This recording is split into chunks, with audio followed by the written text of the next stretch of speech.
사람은 누구나 살아가면서 혼자 있고 싶을 때가 있습니다. 주위에 사람들이 있는 것도 불편하고 심지어는 거치장스럽게 느껴질 때가 있어요. 김영희라고 하는 분이 눈이 작은 아이들이라는 에세이를 쓴 게 있는데 그 중에 이런 이야기가 나옵니다.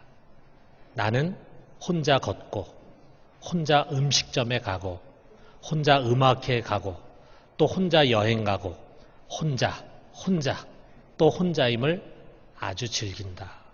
혼자이면 말 붙이는 이 없어 좋고 또 말대답을 성의껏 할 필요가 없어서 편하다. 혼자 있는 게 너무 좋다 이거죠. 뭐 누구나 다 그럴 때가 가끔 있는 것 같아요. 우리 자녀들도 어릴 때는 부모에게 착 달라붙어 가지고 떨어지지 않으려고 하는데 이 애들이 점점 머리가 크면서 이제 부모가 옆에 오는 걸 싫어합니다. 와가지고 뭐 간섭하고 뭐 자기에 대해서 알려고 캐묻는 거 굉장히 싫어합니다. 그리고 이제 더 크면서는 아예 부모를 떠나고 싶어 합니다. 이제 홀로서기를 하는 거죠. 자, 그런데 혼자서도 잘 살 수 있는 것은 사실 보이지 않지만 뒤에 가족이 있기 때문이에요. 자, 우리 자녀들 중에 지금 어디 다른 도시에 가서 공부하거나 또는 직장 다니는 그런 자녀들이 있잖아요. 자, 그런 자녀들은 돌아갈 가족이 있기 때문에 그것을 든든하게 생각하고 살아갑니다. 나를 늘 생각해주는 엄마, 말없이 바라보는 아빠, 그것이 큰 담이 되는 거예요. 그러나 그런 가족이 없다고 한다면 혼자 산다는 것은 정말 힘든 일입니다. 아주 고독스러운 일입니다. 여러분, 우리 신앙도 마찬가지예요. 우리 신앙이야말로 정말 홀로 있는 시간이 꼭 필요합니다. 우리 예수님께서 친히 우리 그런 본을 보여주셨잖아요. 예수님 늘 사람들과 가까이 하고 사람들이 오는 것을 싫어하지 않았지만 매일 습관을 쫓아서 새벽 오히려 미명이 되면은 한가한 곳에 아무도 사람이 없는 한적한 곳에 가셔서 홀로 하나님과 만나는 시간을 가지셨어요. 우리 역시 골방에서 홀로 하나님과 만나는 시간이 너무 소중하고 신비합니다. 거기서 큰 힘을 얻고 우리가 가야 할 길을 인도받아요. 이렇게 홀로 있음을 잘하지 못하면요, 신앙이 깊어지지 않아요. 체험적인 신앙이 되지를 못해요. 그냥 교인들 사이에 어울리면서 신앙이 있는 것 같지만 그 착각입니다. 막상 문제에 부딪히면은 믿음이 없는 바닥이 금방 드러나게 됩니다. 여러분, 이 골방의 신앙이라는 것이 얼마나 중요한지 모릅니다. 자, 이제 날씨도 서늘해지고 또 하반기 우리가 사역과 또 훈련과 교육도 시작이 되니까 여러분 제발 기도하고 말씀 보는 시간을 꼭 가지십시오. 그것이 우리의 신앙의 아주 중요한 기초예요. 자, 그런데 이렇게 혼자 하나님과 만나고 사귀는 것이 우리 신앙의 전부가 아니라 이거죠. 주님은 우리를 각 사람으로 부르셨지만 동시에 교회 안으로 부르셨어요. 교회는 믿는 사람들의 공동체입니다. 자, 여러분, 우리가 태어나면서부터 자신의 선택과는 상관없이 가족의 일원이 되잖아요. 그런 것처럼 우리 그리스도인들은 거듭나면서 자신의 선택과는 상관없이 교회의 지체로 그리고 하나님의 가족으로 태어나게 되는 것입니다. 그러므로 우리의 신앙은 처음 시작부터 공동체적입니다. 여러분, 우리는 홀로가 아니라 반드시 함께 더불어 어울리면서 신앙생활을 하도록 부르심을 받은 사람들이에요. 그리고 이렇게 공동체 안에 가족이 있고 이렇게 담이 되는 교회가 있을 때 비로소 홀로 갖는 골방의 시간이 우리에게는 건강한 영성이 될 수 있게 되는 것입니다. 이것을 이게 여러분 잘 아는 하프타임이라는 책이 있는데 그 책을 쓴 밥 버포드가 잘 표현했어요. 이렇게 말합니다. 건전한 개인주의는 한 팀의 부분으로 있을 때만이 가능하다. 불건전한 개인주의는 교만하고 혼자이며 성공할수록 더욱 공동체에서 멀어지고 소외가 된다. 우리가 공동체 안에 있을 때 비로소 홀로 있는 경건이 의미가 있는 것이지, 공동체를 떠나서는요, 우리가 홀로 있는 경건을 아무리 잘해도 그것은 건강한 신앙이 아니라 이거예요. 오늘 우리가 빌레몬서를 통해서 이 부분을 좀 돌아봅시다. 자, 여러분, 이 서신은 바울이 감옥에서 빌레몬에게 쓴 것입니다. 어떻게 이것을 쓰게 됐냐 하면, 바울이 감옥에서 한 사람 만났는데 그가 바로 오네시모로라고 하는 종이었죠.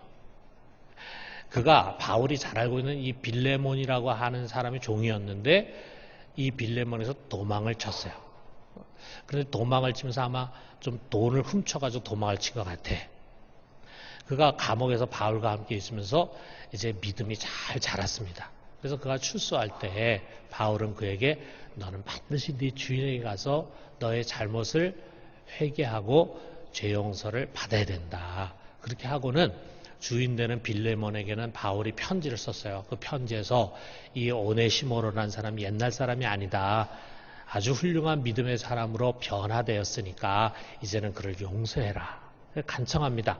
그리고 혹시 오네시모가 너에게 빚진 것이 있다면, 되돌려줘야 할 돈이 있다면 내 돈으로 돌려주겠다. 이렇게 이야기를 합니다. 자, 우리가 참 그 짧은 한 장의 빌레몬서지만요, 우리가 이런 내용 가지고 정말 돌아봐야 할 그런 귀한 지혜와 겉면들이 이 성경 속에 담겨져 있어요. 자, 그런데 오늘은 우리가 좀 다른 면에 주목을 좀 해봐요.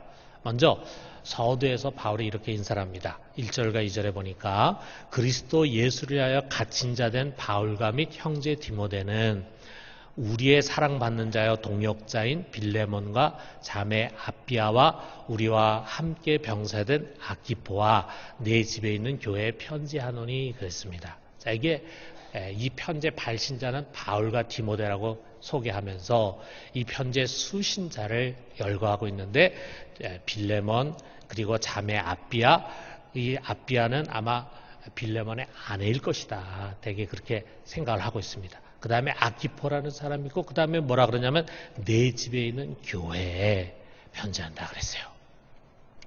이 교회가 빌레몬의 집에 있었다 이거죠. 자, 그렇다면 이 빌레몬의 집은 어디에 있었는가? 이 빌레몬서를 가지고 우리가 알 수 없지만, 여러분 골로새서라는 성경 알 거예요. 바울이 감옥에서 골로새에 보낸 서신이 있는데, 거기에 보면은 오네시모라고 하는 사람과 또 아키포라는 사람이 골로새 교회 동역자, 사역자라고 하는 것이 소개되어 있어요. 자, 우리가 그것을 보면은 지금 이 빌립보의 집은 골로새에 있었다. 그래서 어떻게 보면 골로새 교회라고도 할 수 있겠고, 아마 골로새에 여러 가정교회들이 있었는데 그 중에 한 교회가 바로 빌립보의 집에서 모이는 교회였을 것이다. 우리가 이렇게 생각할 수 있을 것입니다. 자, 여러분, 우리가 이 가정교회에서 일어날 수 있는 일을 우리가 한번 상상을 해봐요. 자, 그 교회에 어떤 교인이 자기 친구에게 복음을 전하고 전도를 했어요. 그 친구가 믿음의 반응을 보입니다. 그러니까 그 친구에게 교회로 한번 방문을 하라고 초청을 합니다. 그 친구가 드디어 방문을 약속을 했어요. 그리고 이제 주일이 되었을 때, 안식일 다음 날 주일이 되었을 때 그 받은 주소를 가지고 교회를 찾아갑니다. 그런데 그곳은요, 십자가가 달린 건물이 아니에요. 우리가 부산중앙교회로 인도하면은 찾아오기 쉽잖아요. 여기서 청소년 수련장 올라가는 길 중턱에 십자가 있는 교회가 있다. 우리 교회라는 걸 눈으로, 한눈으로도 보면 벌써 알 수 있죠. 그런데 그 교회 안에는, 우리가 지금의 십자가 달린 건물 안에는 수백 명, 수천 명이 모여가지고 예배를 드리는데, 이처럼 강단에 집중하고 그저 앞사람의 뒤통수만 보면서 예배를 드립니다. 그런데 이 새신자가 간 교회는 그런 교회가 아니라 이거예요. 그냥 평범한 집입니다. 초대교회는 이처럼 자신의 집을 제공하는 아주 신실한 성도의 집에서 모임을 가졌어요. 자, 빌립보 교회는 루디아 자매의 집에서, 그리고 라오디게아 교회는 눈바라고 하는 자매의 집에서 모였습니다. 오스카 쿨만이라고 하는 신학자에 의하면 우리 기독교회가 이 부동산이라든지 이런 자기 재산을 소유하게 된 것은 3세기 중반 이후라는 거예요. 그러니까 3세기, 그러니까 250년경 이전까지는 보통 교회 그러면은 집에서 모이거나 또는 박해 기간에는 무덤에서 이렇게 모였다 이거죠. 자, 개인 집에서 대체로 교회가 시작이 됐는데 그 개인 집에 교회를 드릴 처소를 따로 지은 것이 아닙니다. 그냥 자신들이 사용하고 있는 거실이라든지 또는 다락방 같은 곳을 예배 처소로 제공하는 거예요. 평일에는 사람들이 거기서 살다가 이제 주일이라든지 또는 성도들이 모임을 갖는 시간이 되면은 이제 거기를 비워가지고 거기서 이제 예배를 드리고 모임을 갖는 거예요. 그렇다면은 우리가 보통 어떤 가정 집에서 모일 때 50명 이상이 함께 예배드리기 어려웠을 것이다. 그러니까 우리가 과거에 초대교회, 우리 성경에 나오는 그런 여러 가지 교회에 우리가 일반적인 모습은 예를 들어 에베소 교회다 그러면 에베소 지역에 여러 교회들이 있는데 그 교회들이 50명 이상을 넘지 않는 가정교회들이었을 것이다. 이렇게 보통 이야기하고 있습니다. 더더구나 유복하지 않은, 그러니까 잘 살지 않은 이 브리스길라나 아굴라 같은 경우도 자기 집을 제공해서 성도들이 모였는데 아마 그런 사람들의 집은 더 작은 집이었겠고 그런 데서는 뭐 더 소수의 사람들이 모이지 않았을까. 우리가 그렇게 생각할 수 있죠. 자, 이 세 가족이 드디어 빌레몬의 집에서 모이는 교회에 도착을 했어요. 자, 어떤 일이 일어났을까. 먼저 전도한 친구가 약속을 했기 때문에 아마 교회 입구에서 기다리고 있었을 것입니다. 그리고 그를 환영했을 거예요. 그 사람들이 하는 환영 인사가 있잖아요. 서로 껴안고 그 다음에 서로 뺨에 입을 맞추는 그런 뜨거운 인사를 했겠죠. 그리고 그를 이제 데리고 이 교회 빌레몬 집 안으로 들어왔을 것입니다. 그리고 이 세 가족을 그냥 홀로 있게 하지 않았을 거예요. 거기에 있는 교우들 한 사람 한 사람을 찾아가면서 이 사람을 소개를 했을 것입니다. 교인들은 그를 따뜻하게 아마 영접했을 거예요. 그래서 서로 이야기 나눴을 겁니다. 제 이름은 뭐고 어디에 살았고 어디 출신입니다. 이렇게 서로 얘기 나누다 보면 나도 거기에 출신인데 나도 거기에 가본 적 있는데 서로 공통점들이 있다 보면 친해지게 되겠죠. 그러니까 벌써 그는 아마 남이 아니라고 느낄 만큼 거기에 있는 교우들 가까워졌을 거예요. 그리고 시간이 되어가지고 리더가 나가서 예배 시간을 알렸을 것입니다. 그러면 교인들은 삥 둘러 앉거나 또는 그냥 편하게 앞을 바라보면서 앉으면서 이제 예배가 시작이 되는데 우리가 예배 드리듯이 이렇게 엄격한 순서를 가지고 예배를 드리는 게 아니에요. 먼저 주를 높이는 찬양을 여러 곡 자연스럽게 부르면서 그 다음에 다양한 방식의 기도를 여러 사람들이 할 것입니다. 그리고 간증도 돌아가면서 할지 몰라요. 그러면서 이제 시간이 됐을 때 설교자가 설교를 할 것입니다. 사람들은 그 설교를 경청하는 거죠. 그리고 설교나 찬양 못지않게 매주 드리는 예배의 가장 중요한 요소가 바로 성찬이었어요. 지금과 달리 그들은 매주 모일 때마다 성찬을 했습니다. 우리처럼 이렇게 잘 만들어진 규격 있는 떡이 아니라 아주 큰 떡을 가지고 그것을 뚝 떼어가지고 옆 사람 주면서 이것은 당신을 위한 예수님의 몸입니다. 이렇게 이야기를 했을 거라 이거야. 그 다음에 포도주가 담긴 큰 잔을 옆 사람에게 건네면서 이것은 당신을 위해서 흘리신 예수님의 피입니다. 이렇게 이야기했을 거예요. 그런 전통이 지금 우리에게는 없지만 서양 교회는 다 그런 식으로 성찬식을 하고 있습니다. 자, 이렇게 예배를 마친 다음에 그것을 끝나는 것이 아니라 그 다음엔 애찬을 아가페라고 하는 애찬을 해요. 여기에 당연히 모두가 다 참석합니다. 그때는 거기서 떡을 떼고 음식을 먹으면서 서로 담소하고 또 간증하고 그 다음에 서로 기도 제목을 나누고 하는 친교의 시간이에요. 아마도 성도들은 주일날 하루 종일 이 빌레몬의 집에서 이런 즐겁고 은혜스러운 시간을 가졌을 것입니다. 그래서 이 세 가족도 아마 몇 주가 안 돼서 자연스럽게 그들의 가족이 됐을 것입니다. 교인들이 그를 이제 아는 거죠. 그의 가족을 알고 또 그가 처한 상황을 알고 더 나아가서는 그의 고민이라든지 지금 신앙적인 갈등이라든지 그 신앙의 어린 모습이라든지 이런 것들을 다 이제 알고 나누게 됐을 거라 이거야. 또 이 새신자 역시 새 가족 역시 교인들에 대해서 알아가게 됐을 것입니다. 이 집 주인이면서 교회 리더인 빌레몬, 그리고 병약하면서도 사랑이 많은 빌레몬의 아내인 아비야, 그리고 가난하지만 군사같이 탁월한 믿음을 가진 아키포 등등 교인들 하나하나의 참모습을 보게 됐을 거라 이거야. 아마 거기 있는 교인들 금방 사귀게 되고 사정을 알게 됐을 것입니다.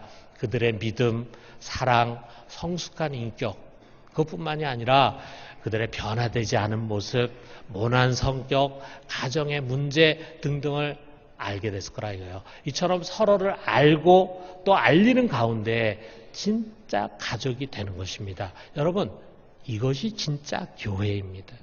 원래 이것이 진짜 교회였어요. 주님 바로 이런 교회 가운데로 우리를 부르신 것입니다.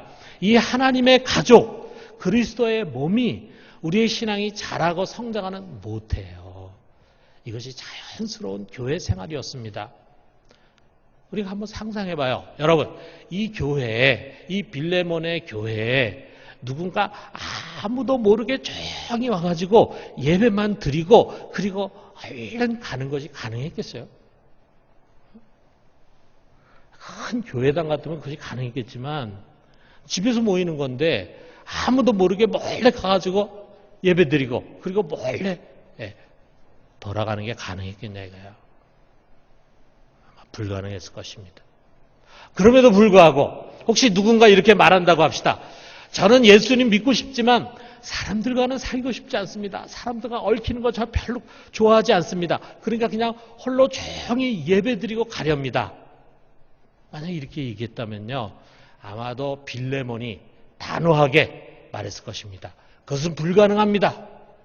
그런 외톨이 신앙은 결코 올바른 신앙이 아닙니다.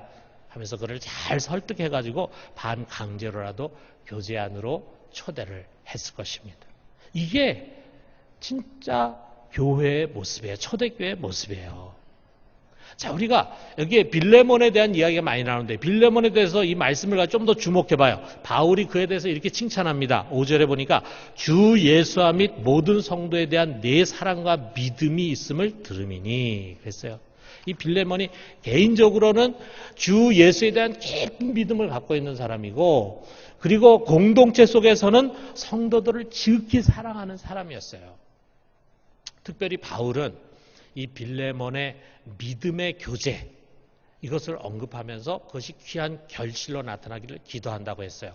6절에 7절에 보니까 이로써 내 믿음의 교제가 우리 가운데 있는 선을 알게 하고 그리스도께 이르도록 역사하느니라.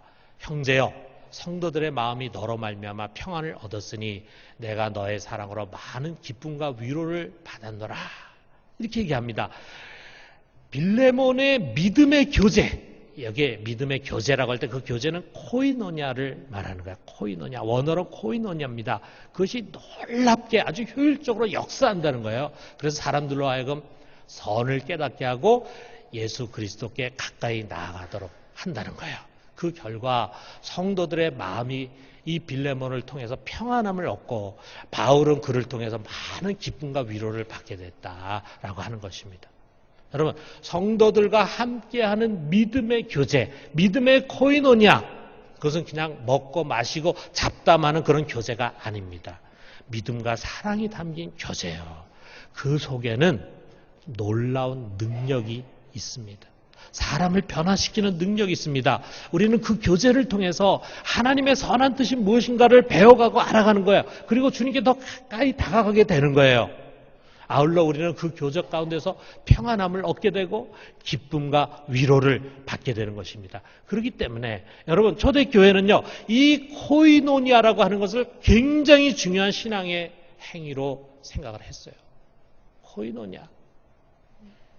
해도 되고 안 해도 되는 그런 것이 아니라 이 코이노니아말로 우리를 변화시키고 우리 속에 참된 위로와 평안을 주고 우리를 성장시켜가는 굉장히 중요한 신앙의 요소다. 이렇게 생각했다 이거예요. 자, 물론 오늘날 교회는요, 초대교회처럼 이게 집에서 모이는 교회가 아닙니다. 세계에 있는 모든 교회들이 대부분이 다 자기 건물 교회당을 갖고 있어요. 그리고 거기서 적게는 몇십 명, 많게는 몇만 명이 모이고 있어요. 여러분, 오늘날 세계에 굉장히 많은 교회들이 있는데 그 교회에 평균 교인이 몇 명인지 아십니까? 물론 뭐 몇십만 명 되는 교회도 있고 몇 명 안 되는 교회도 있겠지만 평균이 몇 명이냐면 100명이 100명. 세계에 있는 모든 교회들의 평균 교인 수가 100명이라 이게 100명. 자, 그런데 영국과 독일의 교회 성장협의회 이사로 있는 볼프강 심슨이라는 사람이 있는데 이 사람이 20명 장벽이라고 하는 것을 이야기했어요. 그게 무슨 말이냐? 교회가 유기적으로 서로 가족이라고 느낄 수 있는 최대 인원이 20명이라 이거예요. 20명, 교인이 20명까지 될 때는 가족이에요. 서로를 잘 알아요. 그리고 서로의 아픔과 어려움을 잘 알고 서로 도와주고 서로에 대한 소식을 다 알아. 그런데 이 20명을 넘어서면 교회 일이 공식화되고 관계와 의사소통의 효율성이 점점 떨어지면서 유기체로 남아있기 어렵게 된다는 거예요. 자, 그래서 이 심슨이 뭐라 그러냐면요. 21번째 사람이 교회 문으로 걸어 들어올 때 교회는 중요한 결정을 해야 된다. 무슨 결정이냐? 우리 교회가 여전히 유기체적인 가족 공동체로 남아 있을 것인가 아니면 그것을 포기할 것인가를 결정해야 되는데 당연히 남아 있어야 되겠죠. 그렇게 하기 위해서는 굉장히 결단이 있어야 된다. 무슨 결단이냐? 10명 내외의 소그룹을 만드는 것입니다. 20명 교인이 될 때까지는 소그룹 필요가 없어요. 그냥 다 같이 어울리면서 가족이 되는 거예요. 근데 20명 넘어가면은 이젠 다 같이 어울리기 어려워. 그럼 소그룹이 꼭 있어야 되는 거야. 그 소그룹이 바로 교회 안의 교회, 즉 작은 교회입니다. 이 소그룹은 그냥 형식적인 조직으로 있어서는 안 되고 모든 교인들이 이렇게 주일 대예배를 중요하게 여기는 것과 같은 비중으로 애착을 가지고 이 소그룹에 다 속해 있어야 된다. 그래서 소그룹이 살아있고 소그룹이 중심이 되는 교회가 돼야 된다라고 하는 거예요. 만약에 그 소그룹이 살아있지 않게 되면은 20명이 넘어가는 교회는 더 이상 가족 같은 공동체성을 가질 수가 없고 그 교회 성도들은 건강한 공동체적인 신앙을 갖기 어렵다는 것입니다. 여러분, 오늘날 많은 교회들이요. 얼마나 예배를 중요하게 여기는지 모릅니다. 얼마나 그것을 강조하는지 모릅니다. 그런데 예배를 중시 여기는 만큼 소그룹을 중시 여기지 않습니다. 교인들도 마찬가지예요. 예배는 내가 꼭 참석해야 된다. 여기 앉아서 예배 드리는 우리 교인들은 다 그런 생각 갖고 있는 분들이에요. 내가 예배만큼 빠져서는 안 된다라는 생각을 분명히 갖고 있어요. 그런데 이렇게 예배에 참석하는 만큼 소그룹에 참석하지를 않습니다. 마치 공동체 신앙이라고 하는 것은 가져도 되고 안 가져도 되는 선택 사항인 것처럼 잘못 생각을 하고 있습니다. 게다가 우리 시대의 흐름을 여러분 잘 알잖아요. 개인주의가 너무 강조가 되고 있어요. 혼밥족이 당연시 되고 있어요. 여러분 옛날에는 식당에 가면은 혼자 이렇게 먹는 사람 보면은 좀 이상하게 생각이 되고 혼자 먹을 바에는 식당에 안 간다 이런 생각도 많이 했잖아요. 좀 어색하고. 근데 지금은 혼자 먹는 사람이 많고 그냥 자연스럽게 느껴질 만큼 그래서 혼자 먹는 사람을 위해서 식당에서도 메뉴도 만들고 자리도 만들고 그런 사회 분위기가 됐잖아요. 그래서 사람들과 함께 하는 것을 힘들어하고 귀찮은 문화가 사회 속에 팽배되고 있는데 그것이 교회 안에까지 흘러들어오고 있습니다. 소그룹 전문가인 러스 로빈슨이라는 사람이 이거 잘 지적하는데 그가 뭐라 그러냐면 이렇게 얘기했어요. 우리 문화가 개인주의와 홀로서기를 강조하기 때문에 많은 그리스도인들이 삶 속에서 은혜를 놓치고 있다. 그들은 공동체로 모이지 않고도 예수님을 닮아갈 수 있다고 생각한다. 나 혼자 신앙생활 잘하면 된다. 나 혼자 기도하고 나 혼자 예배 참석하고 나 혼자 하나님과 바른 관계 가지면 된다. 이렇게 생각을 하는데 그렇게 하면서도 예수님을 잘 닮아갈 수 있다라고 생각하는 착각이라 이거죠. 여러분 우리가 공동체로 모이지 않고는요. 예수님 바르게 닮아갈 수가 없습니다. 물론 우리 공동체라고 하는 것이 뭐 우리가 다 누구나 경험했겠지만 저도 젊어서부터 공동체의 신앙생활을 좋아하고 또 그것을 중요하게 생각하고 해왔지만 때로는 이 공동체라는 게 불편함을 주는 게 사실입니다. 우리 아까 김영희 씨의 글을 제가 여러분께 소개해드렸는데 그 중에 다시 한번 반복하면은 혼자이면 말 붙이는 이 없어 좋고 또 말 대답을 성의껏 할 필요가 없어서 편하다. 자, 이 말을 거꾸로 생각하면은 누군가와 함께 있는 자리는 참 불편하다. 하고 싶지 않은데도 말을 해야 되고 말도 성의껏 해야 되고 불편하다. 그러나 여러분 우리가 믿음의 눈을 가지고 본다면 이 자리야말로 나를 깨트리고 변화시켜가는 자리입니다.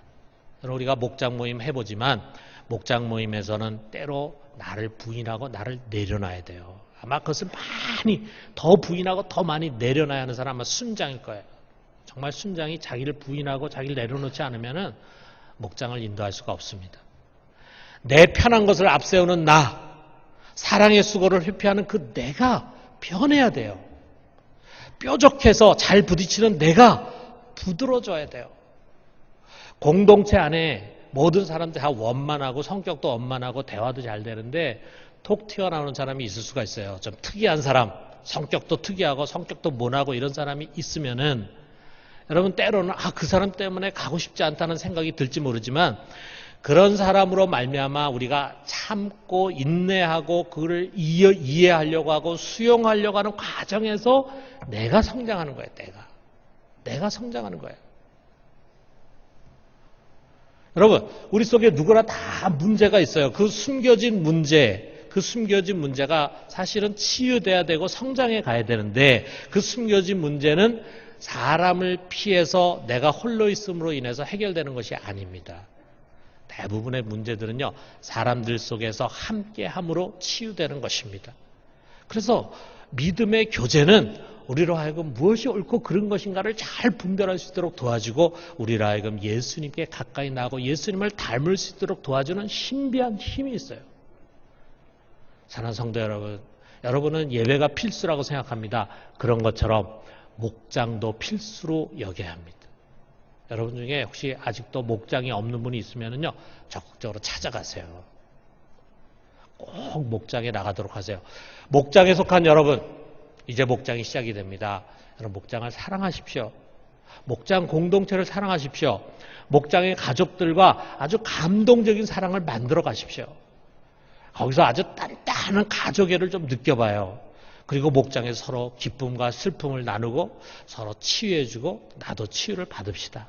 그러면서 함께 주님께 나가요. 거기가 진짜 교회입니다. 빌 도나휴라는 사람이 교회를 이렇게 얘기했어요. 어느 누구도 홀로 있지 않은 곳, 그곳이 바로 교회여야 한다. 그런 교회가 바로 우리의 작은 교회 목장입니다. 우리 순장을 중심으로 이런 진짜 교회를 만들어 봐요. 올 하반기 우리 모두가 건강한 공동체 신앙으로 아름답게 잘 성장해 갈 수 있게 되기를 주님의 이름으로 축원합니다.